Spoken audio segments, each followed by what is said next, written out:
सखी बनने के लिए आपकी शैक्षणिक योग्यता आपको 10वीं पास होना अनिवार्य है और जो आपकी आयु सीमा है वो न्यूनतम आपका 18 वर्ष होनी चाहिए और अधिकतम 70 होना चाहिए। साथ ही जब यहाँ पे बात आ रहा है पैसे मिलने की तो वो आपको 3 वर्षों तक आपको पैसा स्टाइपन के तौर पे दिया जाएगा।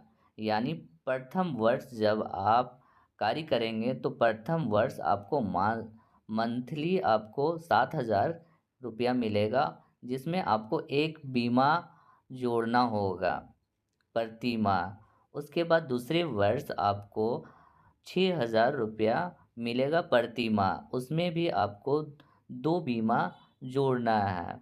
उसके बाद आपको तीसरे साल आपको आपको 5,000 रुपया आपको स्टाइपन के तौर पे प्रति माह मिलेगा, उसमें आपको चार बीमा आपको जोड़ना है प्रति माह।